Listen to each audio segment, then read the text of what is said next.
Bonjour à tous et bienvenue pour ce premier rendez-vous de la rentrée. On est très heureux de vous retrouver en ce début septembre avec une nouvelle série de webinaires que nous avons intitulé les tutos emploi et handicap.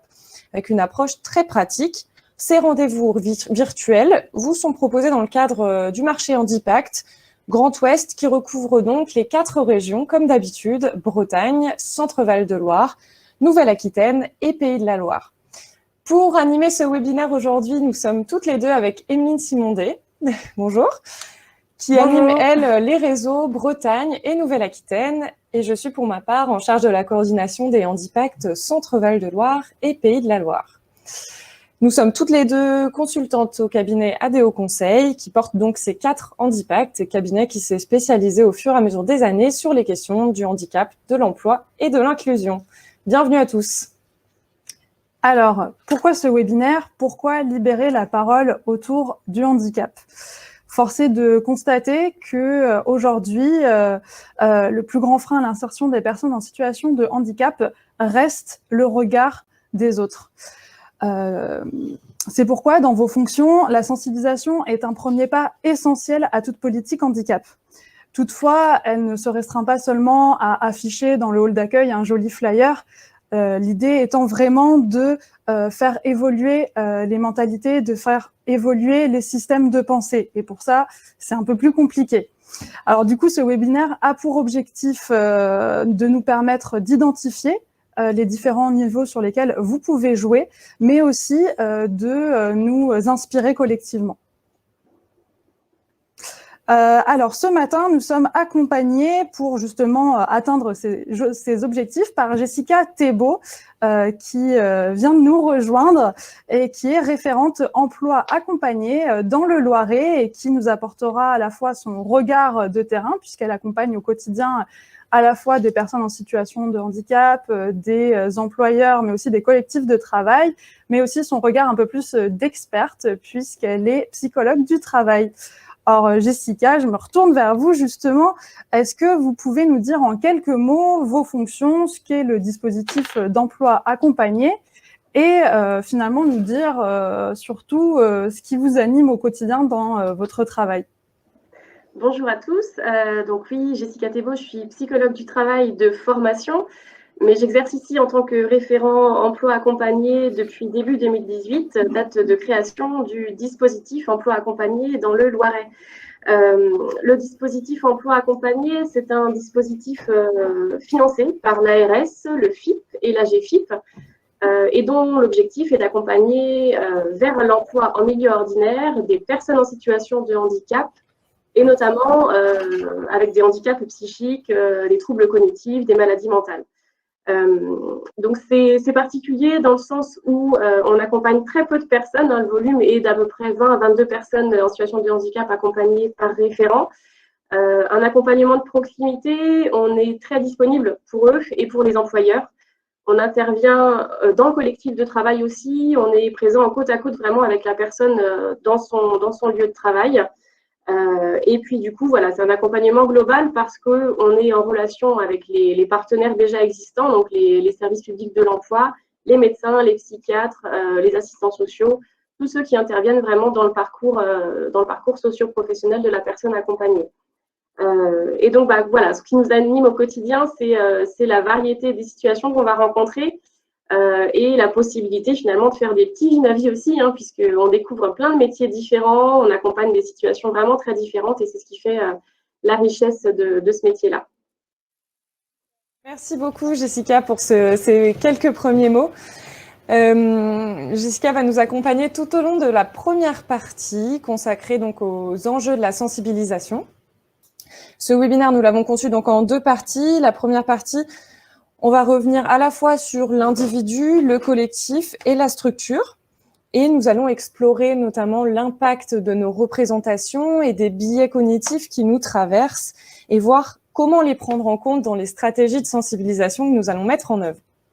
Alors, nous vous avions promis une approche très pratique avec cette série de tutos.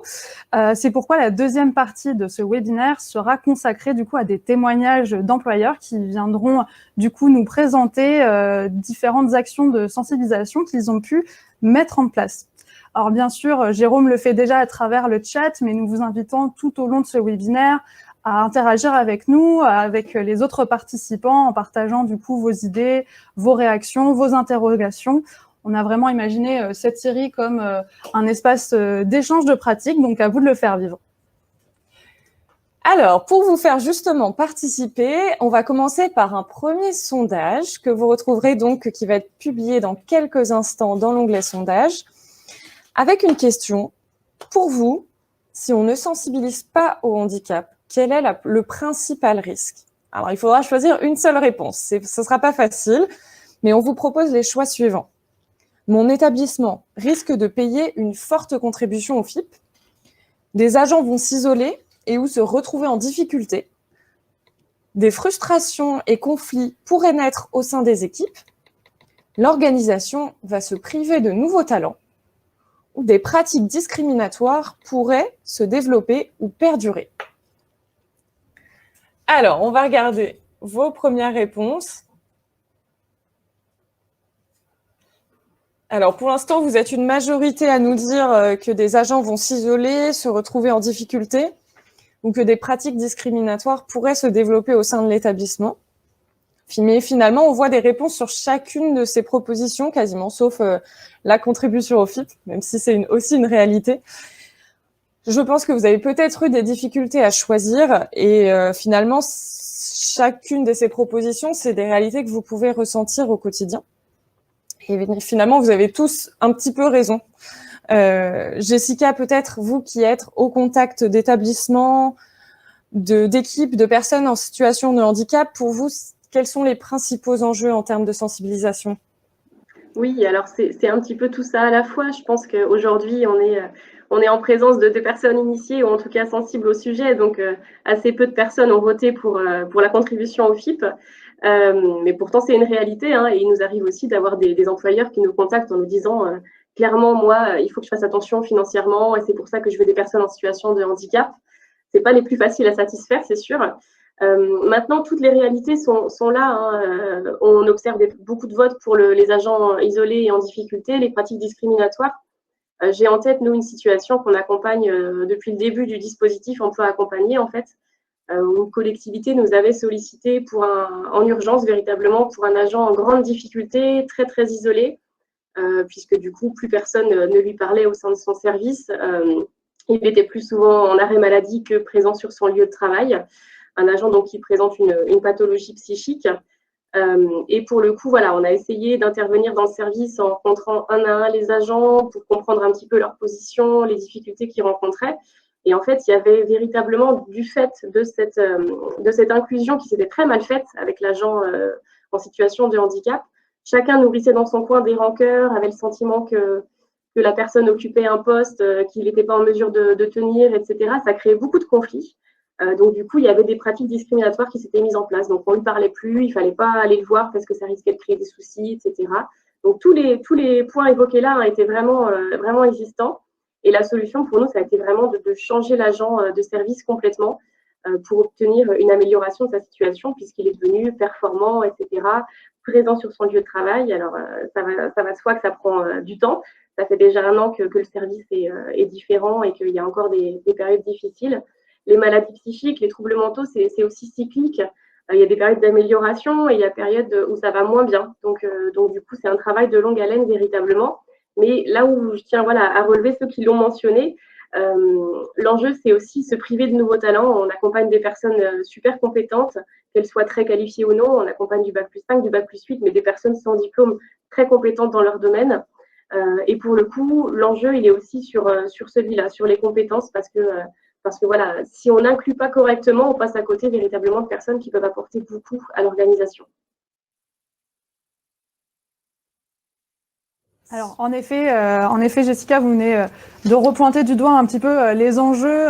On voit, il y en a d'autres, bien sûr, on va les aborder. Et chacun a son expérience aussi en termes d'accompagnement des personnes en situation de handicap. On voit quels enjeux ça peut révéler.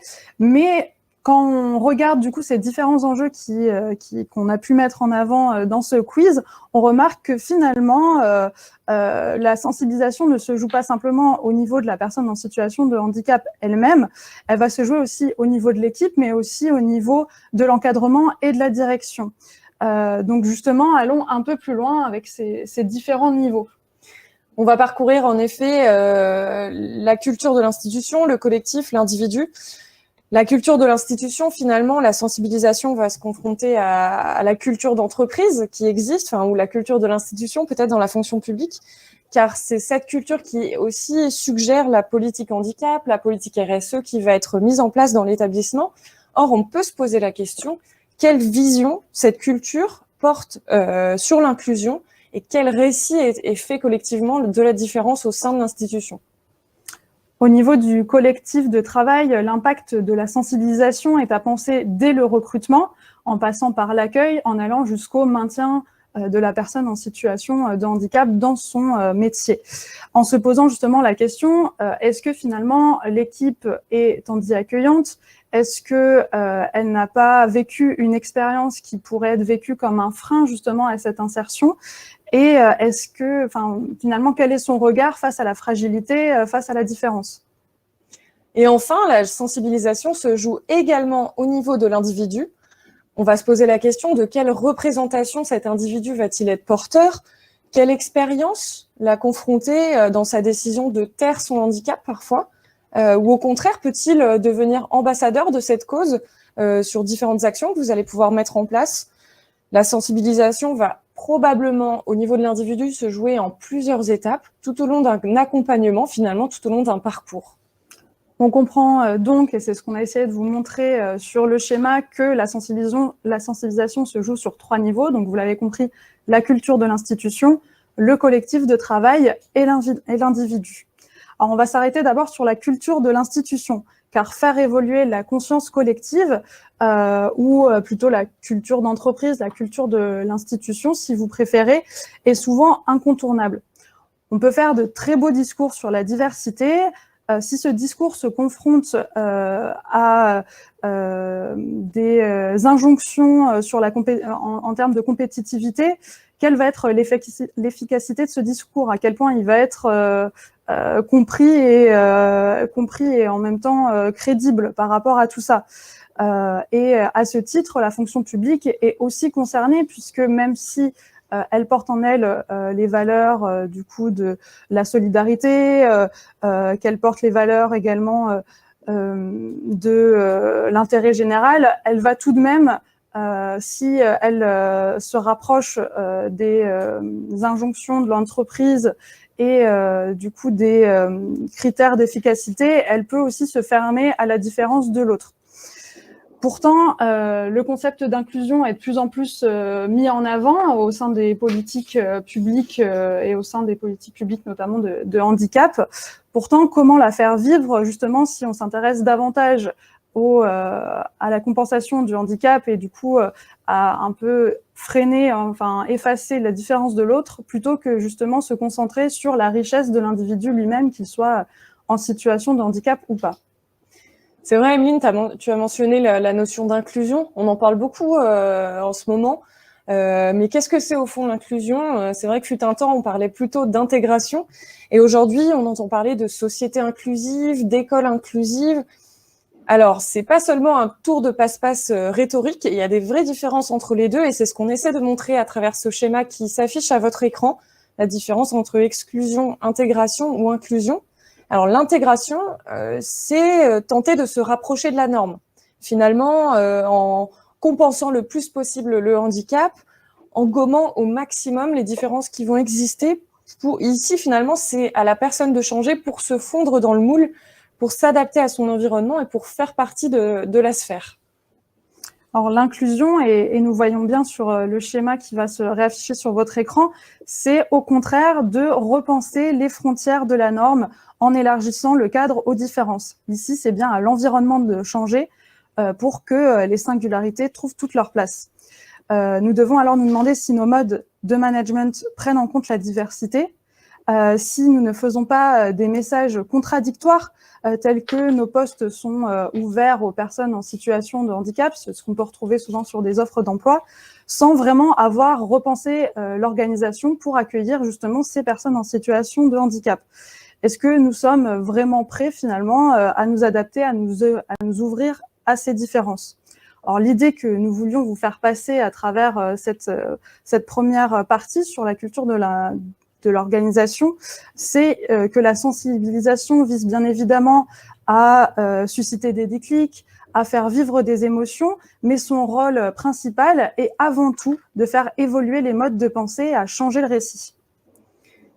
Alors, on a souhaité à travers ce webinaire qu'on avait intitulé « Les tutos » avoir une approche très pratique et on s'est demandé donc quels arguments est-ce qu'on peut porter auprès de la direction de l'établissement ou auprès des décisionnaires pour porter justement en interne cette notion d'inclusion et faire soutenir, on va dire, la politique handicap en interne. On a identifié plusieurs axes financiers, organisationnels, démographiques, relationnels, qui sont autant d'arguments qu'on peut mettre en avant auprès de sa direction pour porter cette politique handicap. Premièrement, peut-être l'argument financier. Alors, c'était présent dans le quiz. C'est vrai que peu d'entre vous l'ont souligné, mais c'est un argument pour une direction que finalement, quand on n'a pas de personnes en situation de handicap dans son équipe, on va payer une contribution au FIP. Mais outre cet argument, il existe surtout de nombreuses aides que vous connaissez sûrement à travers le catalogue d'intervention du FIP qui permettent d'adapter les postes de travail, de faciliter les entrées en parcours d'apprentissage, de faciliter les aménagements de postes, etc. Et ce sont autant d'arguments qui peuvent être mobilisés pour accueillir dans de bonnes conditions une personne en situation de handicap.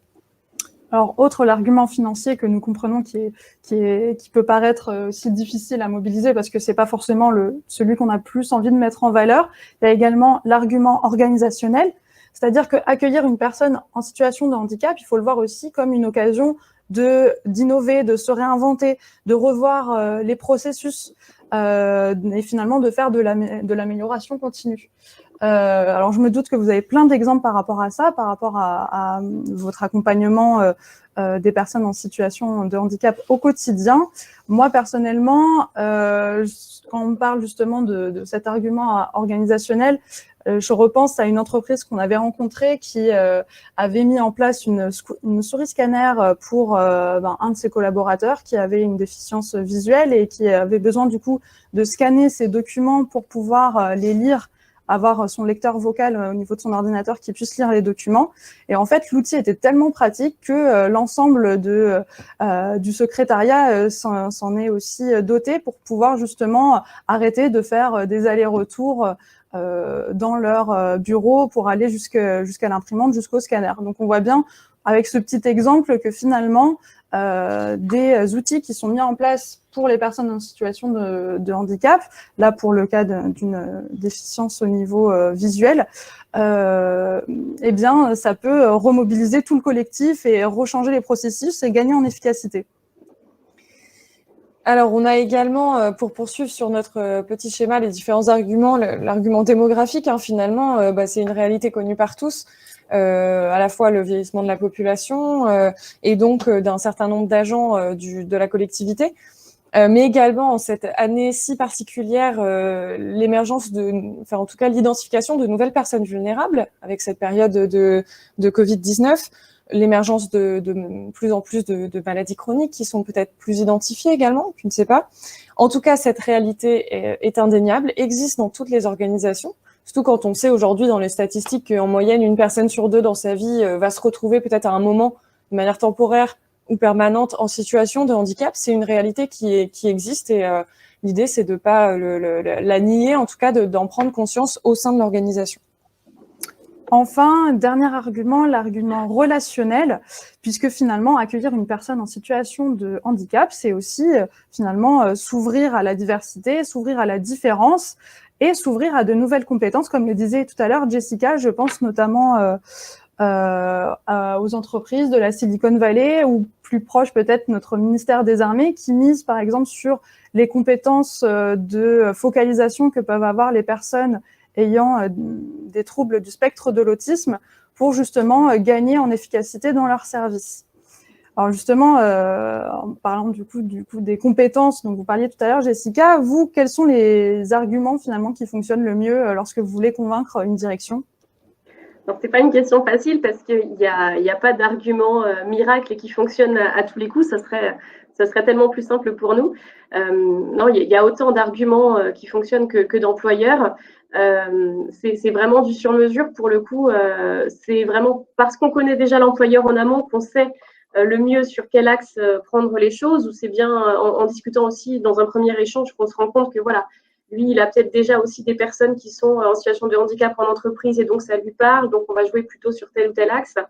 Non, en réalité, c'est pas vraiment une question d'argument choc ou pas, c'est de se dire que voilà, il faut trouver le bon match. Et nous, notre travail, l'essentiel, il est là, c'est de trouver le bon match entre la personne et l'employeur, du coup, pour que ça fonctionne.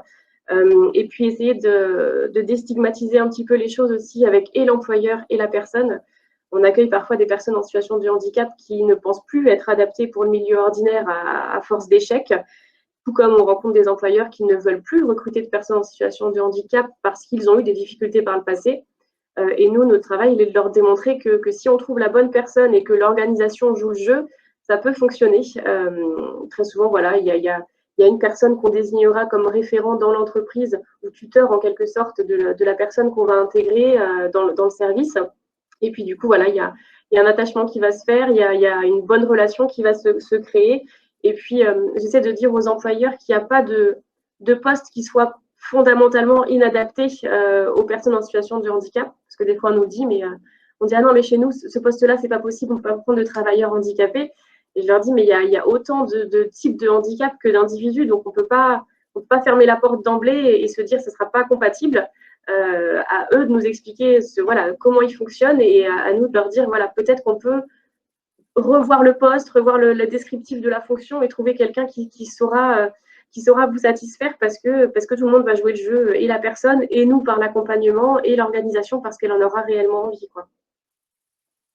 Vous avez raison de souligner. Pardon. Vous avez raison de souligner que c'est une question complexe, hein, et d'ailleurs, Jean-François Viau, que je remercie, nous donne un commentaire en disant finalement sensibiliser à la fois la direction, les managers, c'est pas facile, même si on met des journées de formation et de sensibilisation en route. Et du coup, Jean-François lance finalement un débat. Quelles sont les stratégies adoptées ? Est-ce que et là, c'est une question ouverte à tous les participants. Est-ce que vous avez mis en place des formations contraintes, obligatoires par la direction pour former les managers? Ou est-ce que c'est sur le signe du volontariat? Voilà, je vous invite vraiment à partager vos expériences sur le chat pour répondre à ce débat lancé par Jean-François. J'en profite pour poursuivre, justement, on parle de manager sur l'échelon du collectif de travail, qui est également fondamental dans le parcours de sensibilisation. Si on estime qu'on est parvenu à faire porter la politique handicap auprès de la direction, maintenant, il nous faut sensibiliser le collectif pour que la personne se sente accueillie dans de bonnes conditions et puisse se maintenir en emploi. Toutefois, avant de lancer une campagne de sensibilisation auprès d'une équipe, peut-être rappelons-nous que notre comportement et notre posture vis-à-vis de l'autre est le fruit à la fois de nos pensées, de nos émotions. On va revenir un petit peu là-dessus, sur les représentations que nous avons. L'objectif, c'est bien sûr de ne pas rester campé sur ces représentations. Et on va vous passer pour ça un petit extrait vidéo, 1 minute de clip de sensibilisation, et on verra vos réactions. À tout de suite. Et alors, je sens bien que mes collègues n'osent pas me parler de ma maladie. Ils ont peur de me blesser ou de me dire un truc de travers. Même si je suis guéri, je sens bien qu'il y a encore une barrière. Du coup, je n'ose pas leur parler de mes douleurs ou de ma fatigue. Voilà.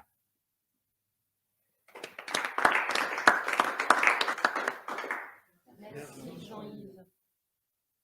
Bonjour, moi je m'appelle Myriam. Bonjour Myriam. Alors moi, c'est tout autre chose. En fait, j'entends pas de l'oreille gauche. Et du coup, en réunion du personnel, je suis toujours obligée de tourner le dos aux autres pour pouvoir les entendre. Pourquoi tu ne changes pas de place? Alors, c'est super handicapant parce que tout le monde croit que j'écoute pas. Et pourquoi tu ne changes pas de place? Mais bon. Maintenant, j'ai trouvé la parade. Je dis oui avec la tête tout le temps et puis on me fiche la paix.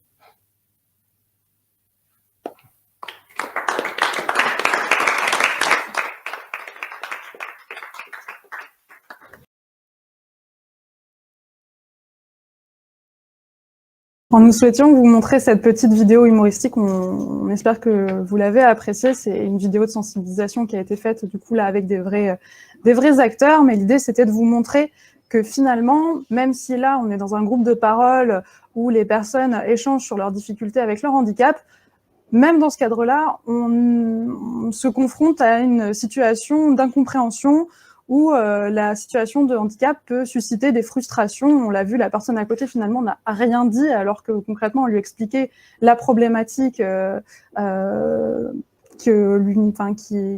cette personne a face à ce handicap. Et du coup, ces frustrations peuvent générer dans l'équipe du coup des gênes, peuvent du coup mettre la personne à part. Nous pouvons tous avoir ces réflexes d'idées immédiates, car nous sommes tous soumis à des automatismes qui nous font anticiper certaines de nos réactions. Lorsque celles-ci ne sont pas conformes à nos attentes, elles peuvent nous déstabiliser. En effet, notre cerveau crée automatiquement ses propres représentations finalement, et on va vous le montrer à travers plusieurs exemples. L'enjeu est de réussir à prendre du recul par rapport à ces automatismes. Bien sûr, d'abord prendre conscience de ce que crée notre cerveau à notre insu. Une petite illusion d'optique que vous connaissez sûrement par cœur, mais qui est toujours intéressante à mettre en avant. Notre cerveau nous illusionne. Alors ici, que se passe-t-il en réalité sur le plan neurocognitif? Vous voyez peut-être, alors ça dépend peut-être des personnes, mais vous voyez peut-être bouger des vagues un petit peu sur votre écran à travers cette illusion d'optique. Finalement, l'œil collecte des informations, et ça c'est automatique, à partir de notre environnement, et c'est notre cerveau qui va donner un sens aux informations collectées. Cependant, parfois, notre cerveau est un petit peu débordé de toutes les informations qu'il va recevoir, et il va mettre en place des raccourcis pour nous permettre d'interpréter la réalité. Et là, sur cette illusion, il joue avec les ombres, les perspectives, et il nous trompe. Ces raccourcis sont source de tromperie. Parfois, ils nous illusionnent, d'où le nom de l'illusion d'optique. Donc, le tout, c'est de juste en prendre conscience et savoir que notre cerveau nous joue parfois des tours. Alors, pour aller plus loin un petit peu sur justement ce que le cerveau peut induire de manière un peu fausse, voyons un nouveau biais cognitif, les cercles de Titchener. Je ne sais pas si vous connaissez, mais si vous regardez du coup sur votre écran les deux points rouges, on est en train de se demander finalement lequel est le plus gros que l'autre. Personnellement, j'ai tendance à penser que celui qui est à droite est plus petit. Pourtant, vous allez voir sur la slide suivante, ils sont exactement de la même taille. On appelle ça un biais de comparaison. Un troisième exemple, et on s'en arrête là pour illustrer à quel point notre cerveau peut créer des interprétations de la réalité à nos dépens, parfois. Une expérience qui a été mise en place, que vous connaissez aussi peut-être, dans de nombreux pays en Europe, avec un grand échantillon de personnes, menée par un chercheur russe. Et en fait, donc on a montré cette photo à différents groupes de personnes en leur indiquant différents noms attachés à la photographie, et on leur a demandé de noter en tout cas de décrire les qualités attribuées à cette personne en termes d'intelligence, de beauté, d'ambition, etc. Et en fait, les noms qu'on a donnés donnaient à voir quelque chose sur l'origine de cette personne. Maria D'Angelo, peut-être plus italienne, Sarah Fickenstein, d'origine allemande, Kay O'Malley, peut-être irlandaise. Et les résultats qui ont été donnés sont assez frappants. Et on voit qu'ils montrent une altération de notre perception initiale en fonction des stéréotypes que nous attachons à la population, en tout cas ce que notre cerveau s'est créé comme idée. Alors, Sarah Fickenstein est apparemment très ambitieuse, mais pas très belle. Et toutefois, Maria D'Angelo est super belle, mais par contre moins intelligente que son homologue allemande, alors que c'est toutefois exactement la même photo. Donc, encore une fois, l'idée, c'est pas de décrier, mais de prendre conscience que notre cerveau peut créer des biais à notre insu. En effet, les exemples étaient assez illustrants, notamment le dernier. Notre cerveau crée des raccourcis. C'est pas forcément un problème, c'est même en général utile dans certaines occasions. En matière de handicap, il faut surtout être vigilant à ne pas transformer du coup ces pensées immédiates en action et donc créer de la discrimination. Absolument. On va vous passer 3 types de stéréotypes qui existent. C'est vrai qu'on pense souvent au premier, type de stéréotype qui serait l'hétéro-stéréotype, qui serait finalement ce que moi je pense d'un autre ou ce qu'un groupe pense d'une autre personne. Ce qui est peut-être le plus commun. Ce qu'on souhaitait vous montrer aujourd'hui, c'est qu'il existe d'autres types de stéréotypes et c'est très important dans les actions de sensibilisation d'avoir ça en tête et dans le parcours d'accompagnement que vous allez pouvoir mettre en place. Il peut également exister des auto-stéréotypes. Finalement, c'est l'image qu'on a de soi-même qui peut générer de la faible estime de soi. Parfois, on a tendance à se déprécier soi-même en disant bah, « non, je passe pas bien dans cette intervention ». On peut avoir tendance à se dévaloriser. Et enfin, le métastéréotype, voilà, ça c'est encore plus difficile de le réaliser, mais c'est finalement, selon moi, je me projette dans ce que les autres vont penser de moi. Alors là, on est dans un autre concept, c'est l'image qu'on se fait, que les autres ont de moi. Je ne sais pas si c'est suffisamment clair. En tout cas, ça peut générer de la censure ou en tout cas générer un peu une prophétie autoréalisatrice. La personne va se conformer finalement au stéréotype qu'elle s'est projeté dans sa tête. Alors, pour illustrer, si nous appliquons ces différents stéréotypes à la situation d'une personne en situation de handicap, voilà ce que ça pourrait donner. Un hétérostéréotype, ça serait les personnes valides pensent que les personnes en situation de handicap sont moins compétentes qu'elles. Je suppose que vous avez déjà été confronté à ce type de stéréotype. Un autostéréotype, donc là, c'est envers soi-même, c'est les personnes en situation de handicap pensent qu'elles ont moins de chances de trouver un emploi que les personnes valides. Donc, elles se font vraiment un auto-stéréotype, elles s'autocritiquent. Et méta-stéréotype, les personnes en situation de handicap pensent que les personnes valides pensent qu'elles sont moins compétentes qu'elles. Là, on est dans un sacré niveau, mais on souhaitait quand même prendre ce temps-là parce que c'est important de prendre conscience de ces différents niveaux. On a passé un petit temps sur les constats, ça nous semblait important. Maintenant, on est là pour avoir une approche très pratique. Donc, après les constats, les solutions. Et on l'abordera encore plus largement dans la deuxième partie. On a identifié pour l'instant 3 types de solutions. Le contact, la connaissance, la sensibilisation. Finalement, certes, on a admis que notre cerveau peut nous jouer des tours et nous comprenons qu'il faut nous en prémunir ou en tout cas se remettre en question en permanence. Et pour cela, on peut faire pas mal de choses pour essayer de limiter les préjugés que vous mettez en place dans vos établissements. Et aujourd'hui, on est là pour se donner des idées aussi. Je vous invite vraiment sur le chat à partager des idées que vous auriez pu avoir, mettre en place, des choses qui fonctionnent. Et en premier lieu, pour nous, c'est le contact. Pour nous, plus on est en contact avec une personne en situation de handicap, plus les stéréotypes tombent, car finalement, la réalité ou l'image qu'on s'en était fait ne tient pas forcément. Finalement, la personne se révèle comme une personne avec ses qualités, ses particularités, son attachement, et puis on a une relation d'individu à individu qui se crée. C'est notamment ce que suscite l'opération Duodé dont on parlera tout à l'heure. Ensuite, et les études le prouvent, en termes d'impact pour justement sortir de ces stéréotypes, sortir de ces représentations, la connaissance est essentielle. Donc, c'est tout simplement s'informer, du coup participer à des sessions de professionnalisation comme vous êtes en train de le faire actuellement. Par exemple, vous avez accès sur notre site Handipact à tous les webinaires que nous avons fait sur les différentes typologies de handicap. N'hésitez pas à les partager, ça permet justement à vos collectifs de travail, à vos équipes et du coup tous les collaborateurs qui circulent autour de vous, justement de mieux appréhender les différentes réalités autour des situations de handicap. Et enfin, 3e niveau, et la sensibilisation, bien sûr, la participation à des actions de sensibilisation de différentes natures, on verra plein d'exemples tout à l'heure, favorise la réduction des stéréotypes qu'on a pu aborder. Cependant, on souhaitait juste signaler l'effet, il n'est pas forcément immédiat, et voilà, sur le chat, on disait tout à l'heure, c'est pas évident, on voit pas forcément les effets, ou alors c'est dur de mobiliser aussi les agents autour de vous, vous avez peut-être nombreux à s'être confrontés à cela. Nous, en tout cas, on est persuadés que les actions de sensibilisation sont encore plus efficaces quand elles produisent un contact direct entre les personnes, entre les agents, avec les personnes en situation de handicap. Et on vous invite vraiment aussi, parfois, avec l'accord de la personne, évidemment, à intégrer la personne en situation de handicap au cœur de votre action de sensibilisation, ou en tout cas intégrer peut-être dans la préparation, dans une intervention. Je sais que dans les webinaires dont parlait à l'instant Emeline, on avait souhaité mettre en avant le parcours d'une personne parce que en passant par la rencontre, l'émotion, le fait de se rendre compte, se mettre à la place de l'autre et tout ce qu'il a pu traverser comme épreuve, etc. Et comme parcours réussi, ça provoque aussi, en tout cas, un peu une réaction en chaîne. Jessica, tout ce qu'on a pu raconter à l'instant, j'imagine que ça fait aussi écho aux actions que vous avez pu mettre en place au sein des entreprises ou des personnes que vous accompagnez, des collectifs.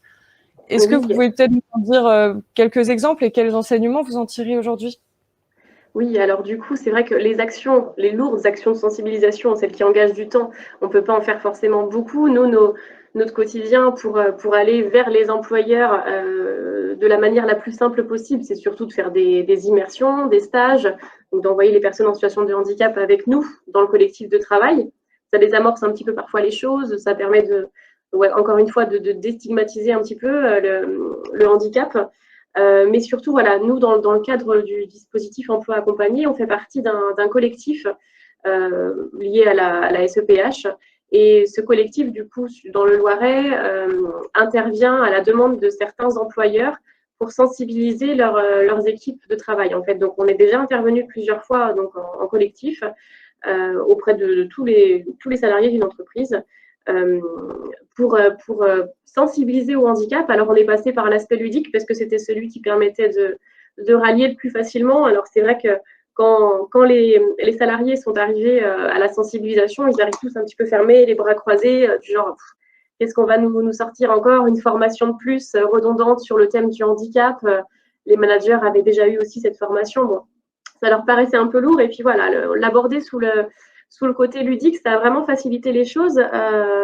On a fait un petit jeu de société, on les a interrogés sur les personnes en situation de handicap célèbres et les compensations, etc. On leur a aussi parlé de handicap en entreprise et leur demandé d'imaginer des solutions pour les handicaps qu'ils peuvent rencontrer eux aussi au quotidien.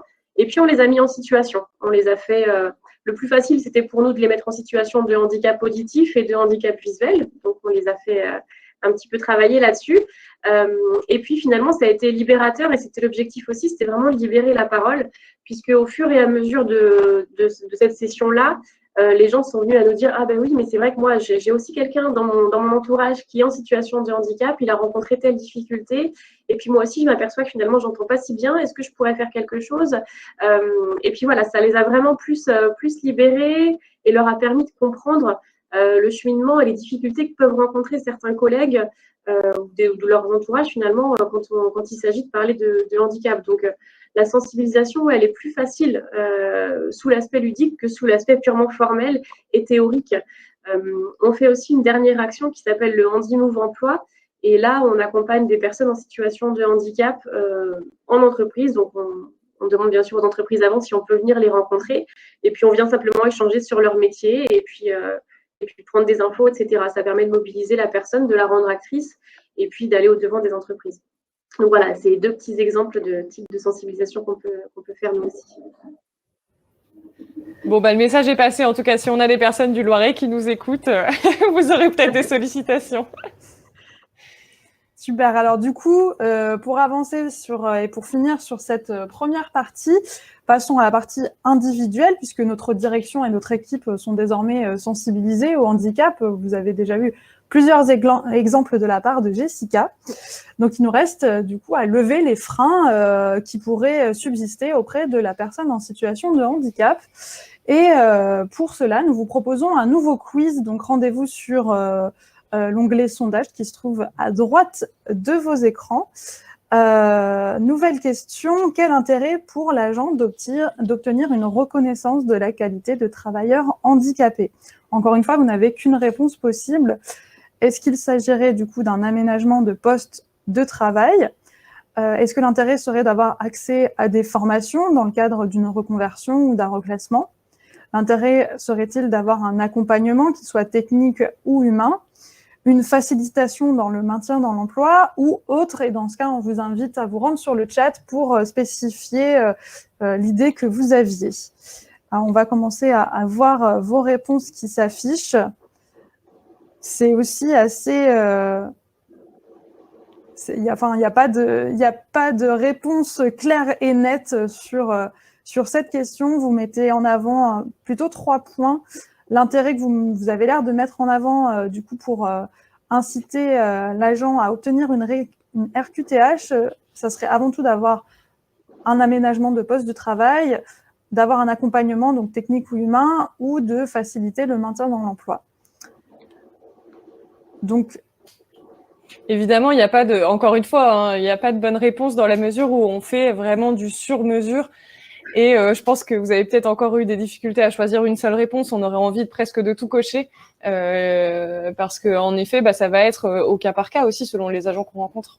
Absolument. Alors, juste pour vous expliciter un petit peu ce quiz, sachez que ce sont des vraies réponses d'employeurs que nous avions eues lors d'un échange de pratique sur la question afin de créer une plaquette de sensibilisation. Donc, c'est vraiment les arguments que les correspondants handicap mettent en avant. Et voilà, nous voulions avoir votre avis sur ce sujet. Alors Jessica, pour vous, qu'est-ce que représente la reconnaissance du handicap pour la personne en situation de handicap, celle qui est concernée? Quels sont vraiment les enjeux du coup de cette reconnaissance? Il y a plusieurs éléments. Déjà, c'est symboliquement du coup se dire qu'on va mettre en avant peut-être une différence, une particularité. Demander une première reconnaissance de qualité de travailleur handicapé, c'est une démarche qui n'est pas forcément évidente pour tout le monde, même si la majorité des handicaps sont acquis au cours de la vie. Pour certains, voilà, on en voit qu'on nous présente, des employeurs nous disent, voilà, j'ai un agent qui est en difficulté, je pense qu'il pourrait faire une demande, est-ce que vous pourriez le rencontrer? Donc on le rencontre et on échange avec lui, et certains nous disent, voilà, non mais moi j'ai fait une dépression, mais je ne suis pas handicapée, hein, enfin ça va. Et d'autres nous disent, je suis diabétique, mais j'ai un traitement, donc c'est bon, je ne suis pas handicapée non plus. Donc nous, on les conseille, on les oriente, mais du coup, c'est pas à nous de prendre la décision non plus qui va être pour eux lourde de conséquences. Alors, il faut qu'ils fassent la balance en fait entre les avantages qu'ils ont à y gagner et puis les inconvénients qu'ils pourraient rencontrer aussi, parce que du coup, voilà, il faudra vivre avec cette reconnaissance-là, donc bénéficier de certains avantages, assurément. Mais aussi se dire que voilà, les collègues potentiellement peuvent le savoir, l'employeur va le savoir. Ils vont avoir des idées reçues, des stéréotypes, comme on l'a vu, qui peuvent se présenter à eux aussi et qu'ils ne rencontraient pas avant. Donc, du coup, voilà. Mais pour certains, c'est vraiment libérateur. Donc, ça prend du temps, ça chemine dans leur tête. Et puis, parfois, au bout de quelques mois, voire quelques années, ils reviennent vers nous en disant, ça y est, je pense que je suis prêt à la faire, cette démarche. Et puis, voilà, ils se disent finalement, il y a plus de gens que je pensais autour de moi qui le sont aussi. Et c'était assez libérateur. Certains dépensent une énergie considérable à essayer de cacher leurs troubles en fait au quotidien. On avait un agent comme ça qui devait masquer ses tocs et ses angoisses toute la journée et qui était épuisé véritablement parce que du coup, il disait j'ai l'impression qu'il voit que ça, que mes collègues ne voient que ça. Et du coup, voilà, une fois qu'il y a eu reconnaissance pour le coup de ce handicap, il s'est senti plus libre de vivre avec en se disant au moins mes collègues savent que c'est parce que j'ai une difficulté, j'ai un handicap, c'est reconnu. Donc c'était plus libérateur aussi pour lui, et finalement, toute cette énergie qu'il n'a plus besoin de dépenser à masquer ses troubles, il peut la consacrer à être plus performant et plus pleinement dans son travail et dans ses compétences, quoi. Ça fait vraiment partie de la plus-value du métier de correspondant handicap, c'est justement de créer cette libération pour la personne en situation de handicap elle-même, puisque, je parle aux participants du coup qui sont correspondants handicap. Je sais qu'il y a également d'autres acteurs, mais je pense que ce qu'on a comme retour, en tout cas quand on fait des échanges de pratiques avec vous, des clubs, c'est que le frein que vous pouvez rencontrer souvent, c'est justement de convaincre la personne en situation de handicap à se faire reconnaître, parce que vous savez que forcément ça va forcément avoir des avantages pour elle, ça va débloquer plein de situations problématiques. Et comme l'a dit Jessica, ça demande beaucoup d'accompagnement derrière parce qu'il y a les freins psychologiques qui rentrent en jeu. Mais au bout du compte, toute l'énergie qu'on aura mis dans ce combat, ça permettra à la personne de s'accepter elle-même et de révéler tout son talent. Et c'est à ce moment-là, du coup, qu'on pourra aussi rebondir sur les différents échelons qu'on a pu voir avant, c'est-à-dire prouver à la direction que, du coup, cette personne est pleine de compétences et est capable d'apporter beaucoup d'efficacité à l'entreprise, de montrer au collectif que la différence n'est pas forcément quelque chose de négatif, et s'ouvrir justement à la diversité, à la fragilité, permet en fait d'avoir une approche beaucoup plus humaine du travail et d'avoir une approche aussi beaucoup plus réaliste des conditions qu'on peut rencontrer. Voilà, est-ce que vous aviez d'autres choses à dire sur le sujet avant qu'on vous quitte? Je pense qu'on a abordé les... Jessica nous a quittés prématurément. Bon, en tout cas... Ah, bah non, ça y est, elle est de retour. On m'a fait quitter prématurément. Mais non, je pense qu'on a fait un premier tour de la question, en tout cas, et j'ai hâte de voir la suite pour les solutions mises en place en entreprise aussi. C'est pas mal d'exemples. En tout cas, merci beaucoup, Jessica, pour Merci cette à vous. première partie d'échange. Peut-être en résumé quelques mots. Emeline a déjà fait un premier résumé, en tout cas. Mais je pense que l'idée qu'on a souhaité mettre en avant, à travers la sensibilisation. Alors, nous, on l'a fait en 3 étapes, mais en effet, comme le disait Emeline, ça peut tout à fait être... et d'ailleurs, tout est entremêlé. L'idée, c'est de mieux se comprendre, finalement, et donc de mieux vivre ensemble, à la fois dans le collectif, mais aussi dans l'organisation, et finalement aussi dans la société. C'est l'enjeu majeur, selon nous, de la sensibilisation et de toutes les actions que vous pouvez mettre en place. Car évidemment, chacun est concerné par cet enjeu, au niveau individuel, au niveau collectif, dans notre engagement de citoyen aussi, chaque jour. Et c'est tout un travail à faire sur le récit que l'on s'accorde collectivement au sein de l'institution, ce qu'on appelle communément un peu la culture d'entreprise. Et pour cela, c'est ce qu'on a vu tout à l'heure, il est un peu nécessaire de rebâtir les frontières de la norme en acceptant la différence et en portant la notion d'inclusion. Un peu la deuxième partie de cette première partie, si je puis dire, donc du coup qui concerne plus le collectif de travail, nous a montré que finalement sensibiliser le collectif permettait d'intégrer la personne en situation de handicap et du coup de s'ouvrir à beaucoup de richesses et pour justement ouvrir les portes aux personnes en situation de handicap au collectif de travail, il était essentiel de démystifier le handicap, de sortir des représentations qu'on pouvait avoir automatiquement, et cela passait par plusieurs niveaux qu'on a pu mettre en avant, le contact, la sensibilisation et la connaissance. Et enfin, finalement, c'est ce que disait Emeline tout à l'heure, toutes les actions de sensibilisation vont permettre, en tout cas tout le travail mis en œuvre pendant plusieurs mois, plusieurs années, va faciliter l'acceptation du handicap.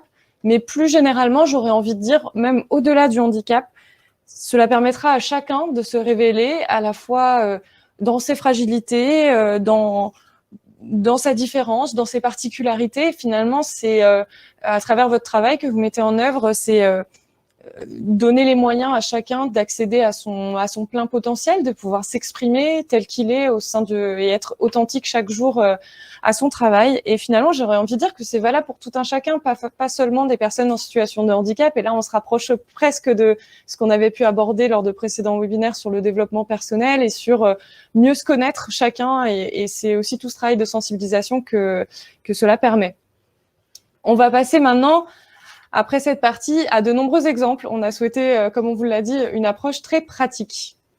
En effet, maintenant qu'on a bien en tête les enjeux du coup qui sont liés à la sensibilisation, passons directement aux inspirations. Alors, premier intervenant de cette deuxième partie, pour justement qu'on puisse aborder différents témoignages d'employeurs, nous avons tout d'abord invité Anne-Laure Coupé, qui est correspondante handicap des établissements de la fonction publique hospitalière de Charente et qui va nous apporter son témoignage sur le projet qu'elle est en train de mettre en place pour la semaine européenne des personnes en situation de handicap qui va avoir lieu en novembre. Bonjour Anne-Laure, bienvenue dans ce webinaire. Bonjour. Bonjour.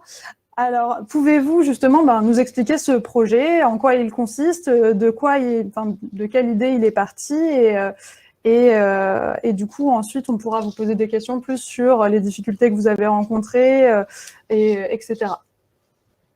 Oui, alors je me représente, donc je suis Anne-Laure Coupé, je suis chargée de mission handicap et j'ai en charge le pilotage d'une convention commune entre les 11 établissements de la fonction publique hospitalière de Charente et le FIP, donc 7 centres hospitaliers et 4 EHPAD autonomes. Donc cette convention avec le FIP, elle couvre la période 2020-2022. Il s'agit d'un renouvellement, c'est-à-dire qu'il y avait eu une première convention. Et cette nouvelle convention, elle prévoit une grosse action de communication ou un gros événement par an sur le sujet du handicap au travail. Pour cette année, ce qui est donc prévu en termes de grosses actions de communication, c'est d'adapter des supports de communication existants et d'en faire des films d'animation. Donc, les supports de communication existants, ils ont été créés en 2013 dans le cadre d'un partenariat entre le FIP et l'ANFH. Donc, l'ANFH, c'est l'OPCA de la fonction publique hospitalière. Et donc, il s'agissait de livrets et d'affiches illustrés par des planches de bande dessinée sur le thème du handicap au travail. Donc, il y avait quatre affiches. Et ces quatre planches de bande dessinée qu'on retrouvait dans les affiches ont été intégrées dans des livrets, ce qui a permis d'apporter des informations plus pédagogiques sur les thèmes qui étaient traités de manière, on va dire, de manière humoristique dans les planches de bande dessinée.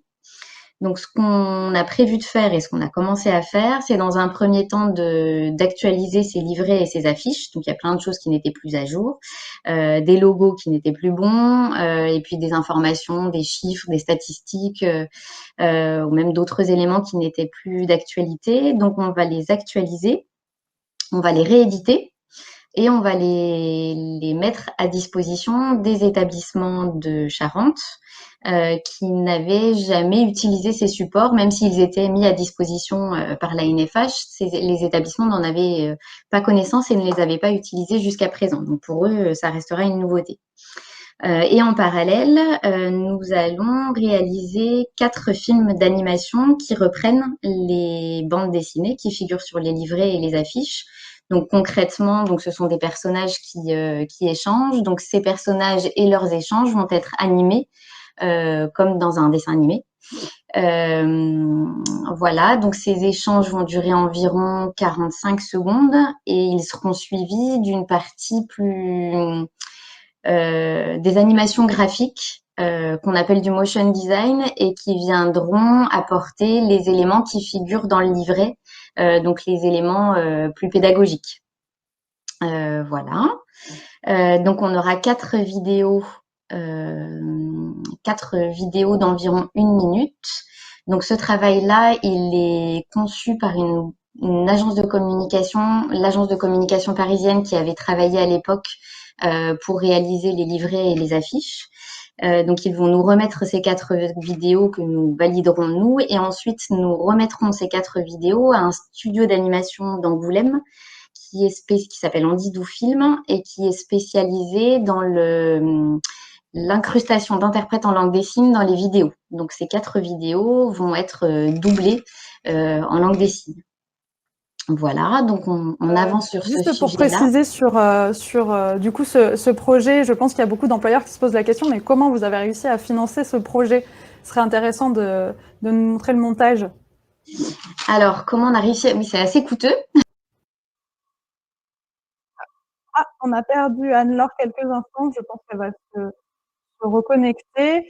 N'hésitez pas à partager vos questions, notamment ici. Voilà.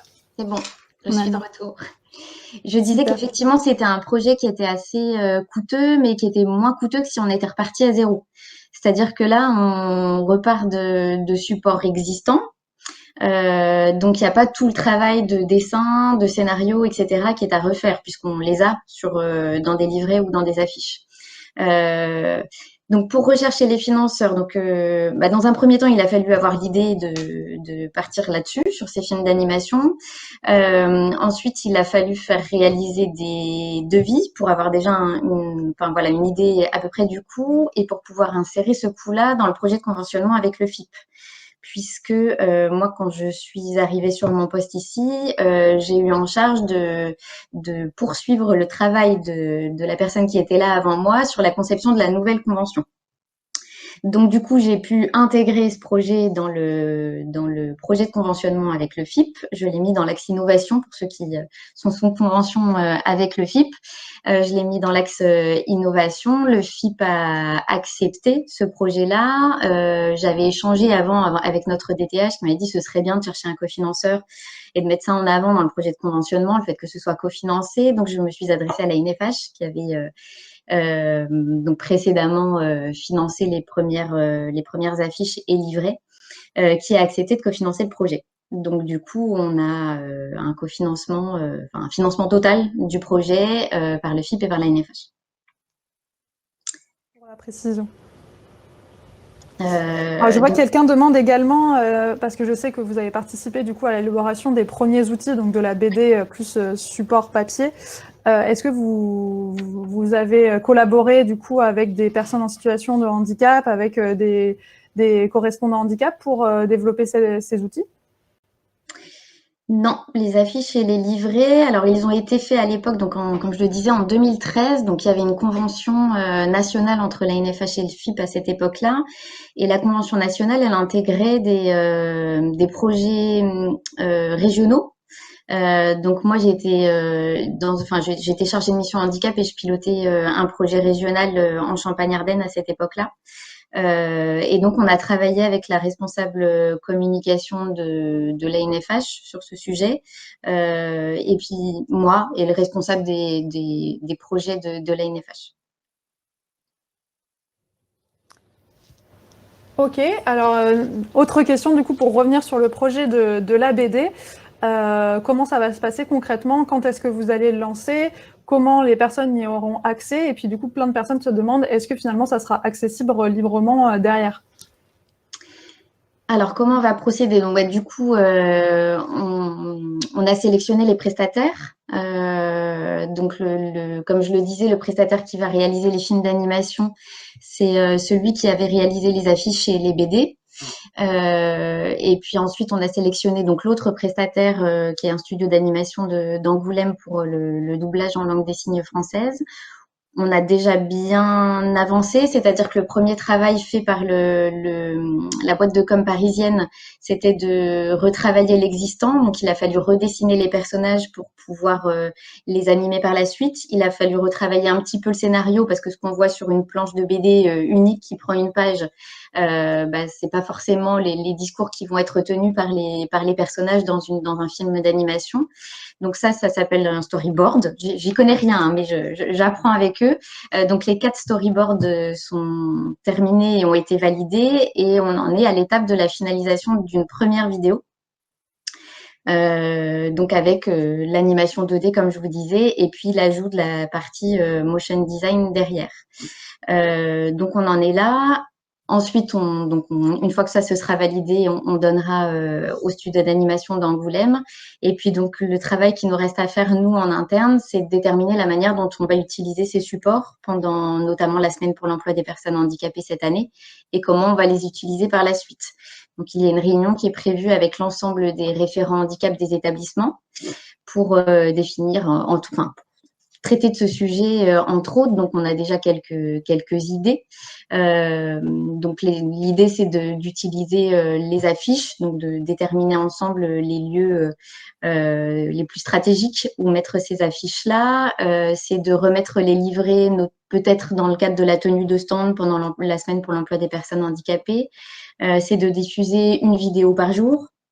Et de voir comment justement on va les diffuser. On a sollicité le prestataire pour qu'il nous fasse donc 4 petits gifs animés pour qu'on puisse soit les intégrer dans des mails, soit les intégrer sur intranet pour attirer le regard. Voilà, donc ce sera un des personnages de la bande dessinée qui sera animé sur quelques secondes et sur lequel on cliquera et ça nous renverra vers la vidéo en question. Donc ça, c'est pendant la semaine pour l'emploi des personnes handicapées. Et puis, bien entendu, on souhaite que ces vidéos soient utilisées par la suite. Et donc là, on va réfléchir également à la manière de les utiliser sur les années à venir. Et puis, par rapport à votre question qui était, est-ce qu'on va pouvoir les utiliser, est-ce que d'autres établissements pourront les utiliser par la suite? Effectivement, c'était l'idée. Donc, c'était que nous, on les utilise donc pendant la semaine pour l'emploi des personnes handicapées cette année et que on cède nos droits ensuite à nos financeurs, donc à la NFH et le FIP, pour que ces vidéos soient utilisables par tous les établissements qui le souhaitent. Vous avez des belles réactions sur le chat. Alors du coup, vous l'aurez compris, les établissements de la fonction publique hospitalière, à partir de la semaine européenne pour l'emploi des personnes en situation de handicap, va pouvoir profiter de super BD animés du coup que vous avez pu mettre en place. pour les autres fonctions publiques, c'est une inspiration peut-être pour la suite, une action éventuellement à mettre en place. Alors déjà peut-être avec les plaquettes de BD ou éventuellement du coup partir plus sur du motion design. Mais je me souviens qu'on a une vidéo peut-être aussi pour illustrer quand même ce projet qu'on va vous passer et on en discutera juste après.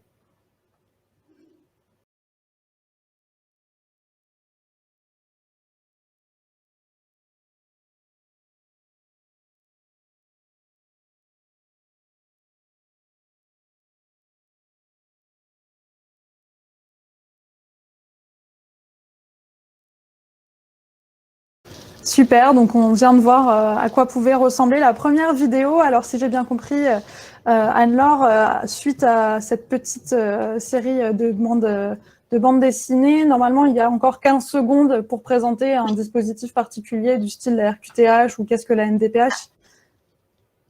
Oui, c'est ça. L'idée, c'est du coup, on vous a mis, je vois les liens pour accéder au livret. L'avantage aussi, c'est que du coup, pour les établissements de la fonction publique hospitalière, hein, les livrets et les affiches que je vous disais sont actualisés. Si vous pouvez faire le comparatif entre les personnages du livret et les personnages de l'animation que vous voyez là, c'est la 4e vidéo. C'était ma préférée, donc je leur ai demandé de commencer par celle-ci. Vous voyez que les personnages ont été un peu redessinés. Et du coup, ce sont ces personnages-là qu'on va remettre dans les livrets et dans les affiches. Donc, ça permettra de donner un petit coup de peps, un petit coup de jeune à ces livrets et ces affiches. Et les établissements de la fonction publique hospitalière pourront commander les livrets et les affiches par la suite. Et donc, effectivement, il y a une partie, il y a encore 15 secondes dans la vidéo qui apporteront des éléments plus pédagogique, par exemple, plus sur la vidéo qui portera sur la reconnaissance de la qualité de travailleurs handicapés. La partie motion design portera sur où je fais ma démarche quand si je veux obtenir une reconnaissance travailleur handicapé, combien de temps ça prend, est-ce que je suis obligée de le dire à mon employeur ou pas, qui peut prétendre à obtenir une reconnaissance travailleur handicapé, etc. Et donc, ce sera sous la forme motion design. En fait, c'est des éléments graphiques qui arrivent et qui illustre de manière courte et percutante une notion. Voilà. Un grand merci Anne-Laure du coup pour ce partage. Je pense que ça inspirera beaucoup d'employeurs, de correspondants handicap qui sont actuellement en ligne avec nous. Si vous avez une dernière question, c'est le moment ou jamais pour Anne-Laure. Il me semble qu'on a rebattu toutes les questions. Vous demandiez si c'était libre, du coup, ça sera mis à disposition après, derrière, oui. Voilà, il me semble que toutes les questions ont été posées, sur le financement aussi. Donc, merci beaucoup. Nous, on vous mettra à disposition, du coup, avec le replay du webinaire, le lien vers les BD, les plaquettes dont Anne-Laure a parlé au tout début. On va poursuivre. On a vu cette très belle première initiative dans le secteur de l'hospitalière et on souhaitait vous demander une question ouverte, pas un sondage cette fois-ci. Quelle est la plus belle réalisation que vous ayez mis en œuvre en matière de sensibilisation? Alors là, on vous invite à partager. Alors forcément, on a vu un projet assez extraordinaire déjà, mais ça peut être des actions beaucoup plus ponctuelles, etc. Donc voilà, on vous invite. L'idée, c'est de partager sur le chat différentes idées. Et puis, comme ça, jusqu'à la fin, on est ensemble jusqu'à midi environ, d'échanger des idées, des suggestions, peut-être aussi des bons contacts que vous auriez. Voilà, Anne-Laure a travaillé avec des prestataires, donc ça peut être le moment de se partager des liens, des supports, des plaquettes, etc. Donc, n'hésitez pas en tout cas à partager au sein du chat vos plus belles réalisations en matière de sensibilisation. Et on poursuit avec d'autres exemples. Et j'en ai un en tête du Centre de gestion 44, qui a élaboré un petit quiz en ligne. Et je salue Isabelle Méhens, qui était notamment à la manœuvre, si elle est parmi nous aujourd'hui. Et c'est un quiz qui est donc disponible. Et pareil, on vous transmettra le lien. Petit quiz interactif, très facile à faire passer aux équipes, aux managers, aux collectifs de travail, sur un format, on le disait tout à l'heure en première partie, très ludique, avec des questions-réponses et des explications dans un design très épuré. Je vous invite à aller faire un tour, en tout cas, sur la pause RH du CDG 44. pour voir ce travail qui a été réalisé, qui peut être aussi dupliqué, en tout cas qui peut être une source d'inspiration pour de futurs quiz interactifs, notamment avec la SEPH qui approche au mois de novembre. Encore 2 petits exemples avant de passer au prochain témoignage employeur. Avec d'abord un exemple pour mettre en avant la notion un peu de partenariat innovant que vous pouvez mettre en place dans des actions de sensibilisation. Alors, je ne sais pas si ça se voit très bien, mais sur la gauche, du coup, vous avez un escalier. C'est un escalier du métro de New York. Peut-être que vous connaissez cette image où, du coup, les étudiants de l'école d'art de New York ont élaboré ce graphique. On peut y lire, pour certains, c'est l'Everest, aidez-nous à améliorer les conditions d'accessibilité. Donc ici, l'idée était de faire témoigner des difficultés rencontrées par les personnes en situation de handicap moteur pour faire face à ce type d'obstacles urbains. Donc voilà, vous pouvez aussi très bien faire des partenariats avec, imaginons, des écoles autour de chez vous qui pourraient imaginer des projets innovants en termes de sensibilisation. Autre exemple, et ça sera le dernier pour cette partie avant de passer au prochain témoignage, sur votre droite, vous trouvez du coup une plaquette de sensibilisation qui a été réalisée par des correspondants handicap dans le cadre d'un atelier d'échange de pratiques avec le Handipact Nouvelle-Aquitaine. Donc, c'est bien des correspondants handicap, peut-être qui sont présents aujourd'hui dans le webinaire, qui l'ont conçu. L'idée était de, à travers ce support, à travers cette plaquette, de créer un déclic pour encourager la reconnaissance du handicap. Alors, vous y avez accès sur notre site, du coup, handipactgrandouest.fr, et vous pouvez tout à fait vous en saisir. L'idée était justement que cette plaquette soit à disposition de tous. Vous pouvez y insérer votre logo, changer les chiffres pour les mettre du coup, au goût de votre entreprise, au goût de votre structure. Donc, n'hésitez pas à vous en servir. On va poursuivre maintenant avec un deuxième témoignage d'employeur et on a le plaisir d'avoir parmi nous l'Université du Mans qui va nous rejoindre dans quelques instants et son correspondant handicap Stéphane Cureau. L'université a proposé plusieurs actions, souvent au moment de la semaine pour l'emploi des personnes handicapées, avec plusieurs idées très ludiques, assez interactives, etc. Donc voilà, peut-être que Stéphane va nous rejoindre dans quel connect. Et voilà. Bonjour. Stéphane nous rejoint. Bonjour. Bonjour à tous. Alors, est-ce que peut-être pour commencer, vous pouvez nous présenter ces initiatives que vous avez mises en place au sein de l'université ? Oui, pas de souci. Donc, moi, je suis sur l'Université du Mans, donc 1100 personnels et 11 000 étudiants à peu près. Donc, l'objectif avec ma collègue Julie, qui est responsable du pôle qualité de vie au travail, c'était d'organiser chaque année, dans le cadre de la Semaine européenne de l'emploi pour les personnes en situation de handicap, des opérations de sensibilisation. Donc, je ne vais pas vous lister tout ce qu'on a fait depuis plusieurs années, mais vous donner quelques exemples qui ont bien marché. Donc, parce qu'au départ, on n'a pas fait fausse route, mais on s'orientait plus vers des tables rondes, des conférences débats, et on s'est aperçu très rapidement que nos collègues n'adhéraient pas forcément. Donc, on a cherché une manière un petit peu plus ludique et conviviale d'organiser des opérations de sensibilisation. Donc, notamment, quelques petits exemples, on a organisé un café en langue des signes, qui était à l'attention de tous les personnels de l'université, mais également des étudiants. Donc, on s'est baladé un petit peu sur le campus. On avait une interprète en langue des signes. L'objectif était de commander son café, son thé, sa viennoiserie, son jus d'orange, en langue des signes. Donc, au départ, on n'avait qu'une quinzaine de personnes qui se déplaçaient, et puis tout le monde s'est pris au jeu. Et on a eu une belle assistance tout au long de ces deux opérations de sensibilisation, tout au long de la journée. Donc, ça nous a encouragés forcément à continuer sur ce côté convivial. Et dans un autre genre, on a fait appel à une société spécialisée dans le théâtre d'entreprise, à qui on avait demandé de venir jouer des petites scénettes autour du handicap psychique.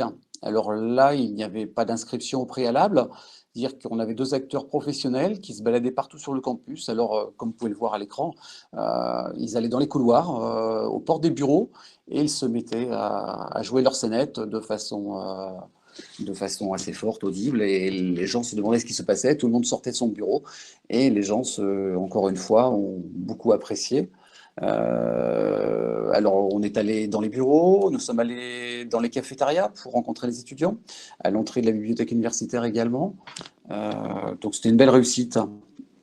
Et de notre côté, la dernière en date, en 2019, on a fait appel à une association des chiens guides d'aveugles d'Île-de-France. Donc cette association est venue nous rendre visite avec plusieurs chiens, plusieurs personnes malvoyantes, un éducateur également. Et tout au long de la journée, même chose sur tout notre campus.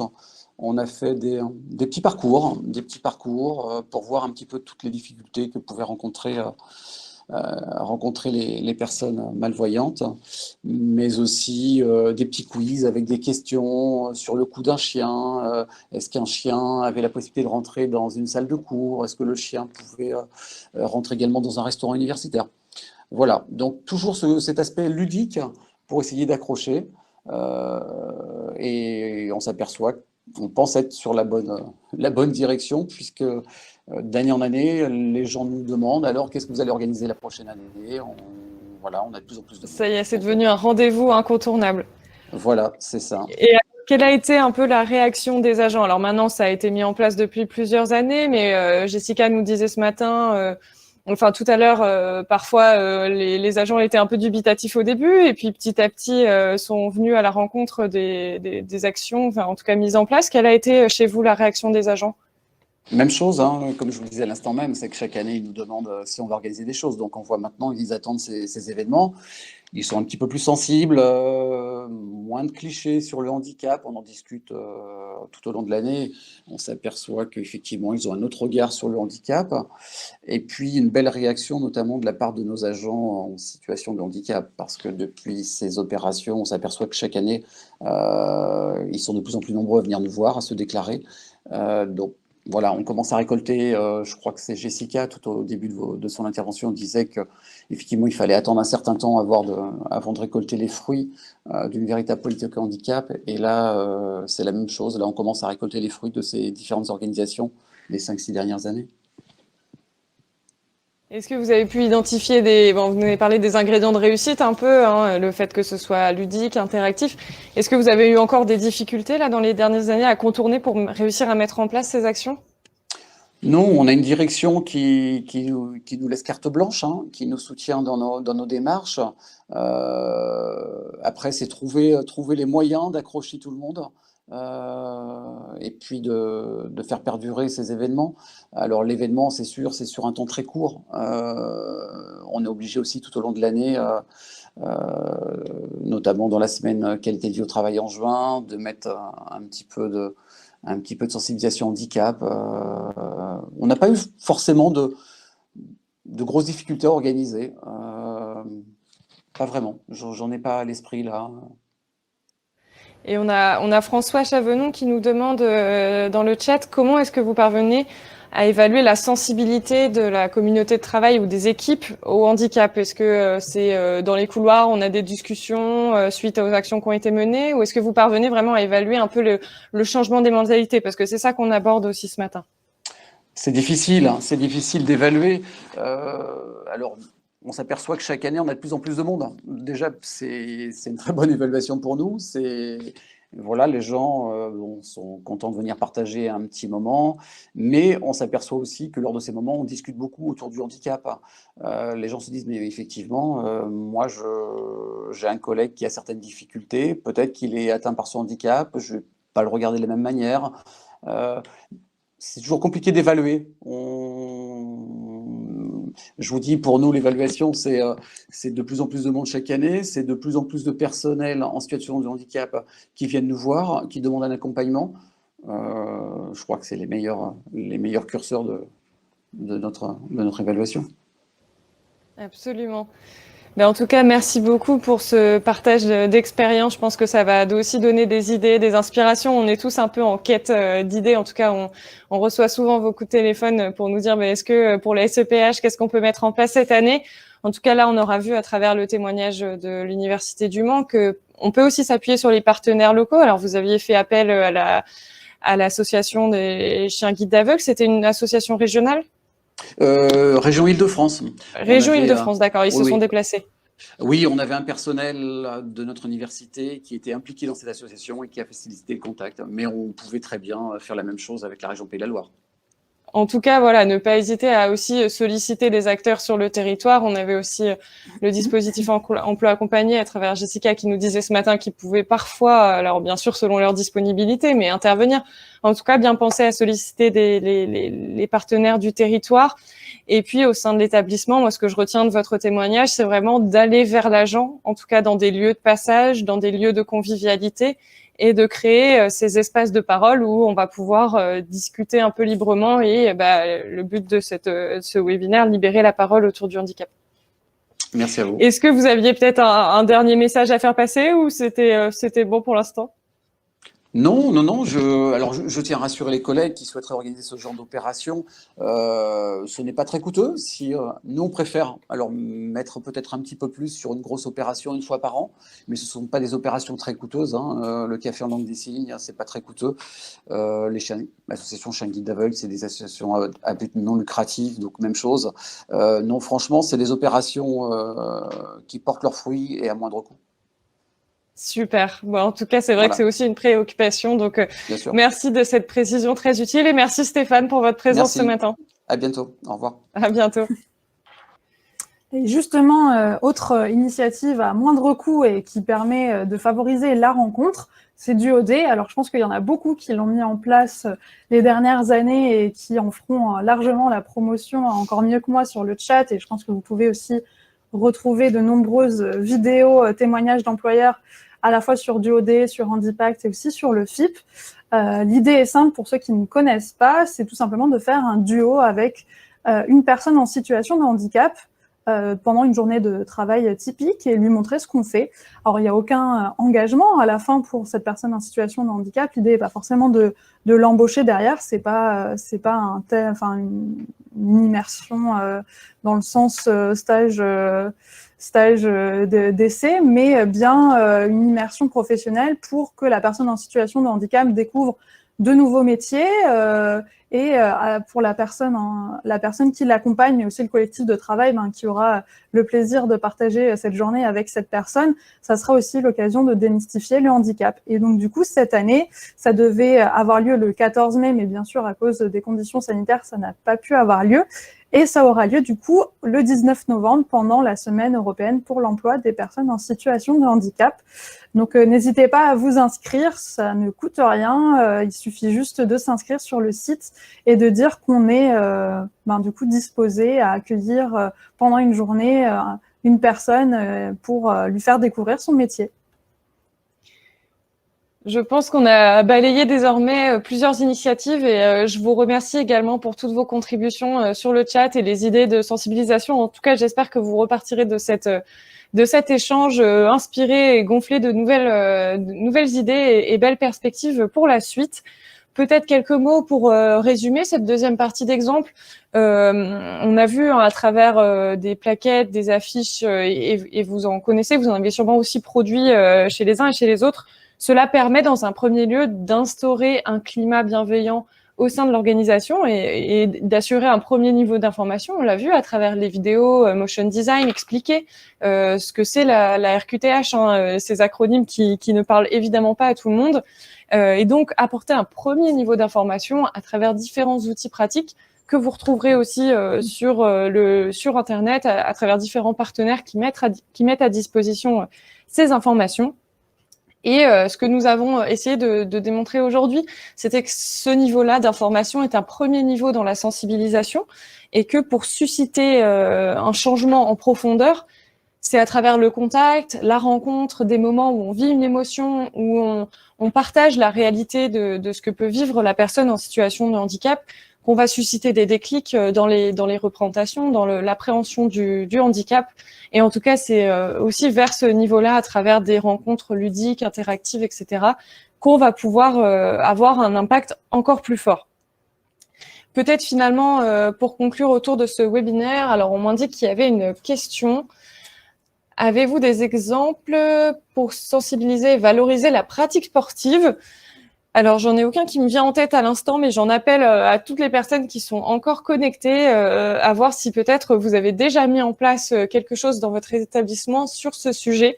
On est encore ensemble pour quelques minutes. Donc voilà, si vous avez des contributions pour Alain Marquenard qui nous pose la question, voilà, et Stéphane répond déjà. En tout cas, je vous laisse continuer d'interagir en concluant donc cet échange que nous avions souhaité intituler « Libérer la parole autour du handicap ». Alors, pourquoi ce titre, finalement? On peut se dire maîtriser les dispositions compensatoires, ça, on peut le trouver comme information.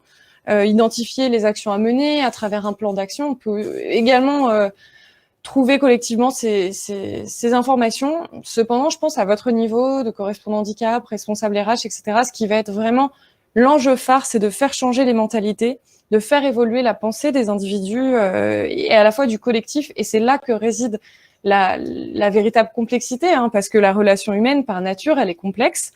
Et les représentations que l'on a sont le reflet à la fois de nos peurs, de nos craintes, de nos aspirations. C'est ce que forgent les stéréotypes, c'est ce qu'on a vu au début de ce webinaire. Et la relation humaine, voilà, c'est pas forcément une question de cause à effet direct, c'est une affaire d'émotion, de pensée, de compréhension.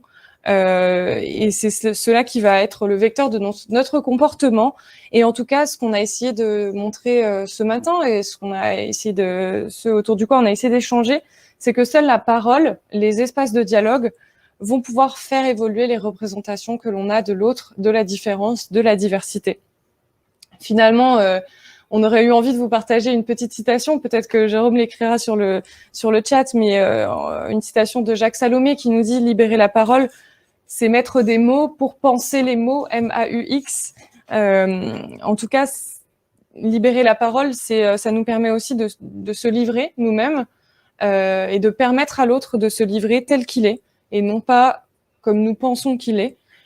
C'est accepter l'autre dans le monde à la fois inquiétant et merveilleux de la relation à l'autre, et c'est ce qu'on a essayé de mettre en avant aujourd'hui. On espère que vous avez passé un très beau moment. En tout cas, nous, c'était un vrai plaisir de vous retrouver ce matin, même si on est en distanciel. On espère aussi vous retrouver à l'occasion en présentiel une fois ou l'autre.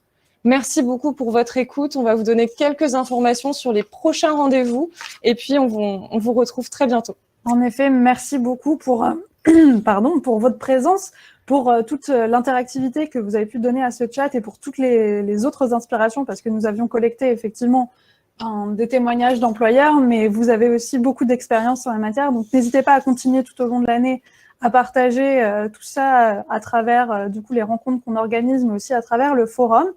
Avant de nous quitter, on va vous demander une dernière faveur, c'est de remplir le sondage par rapport à ce webinaire pour finalement avoir des retours. C'est important pour nous de savoir qu'est-ce qu'on peut améliorer, qu'est-ce qui vous a plu.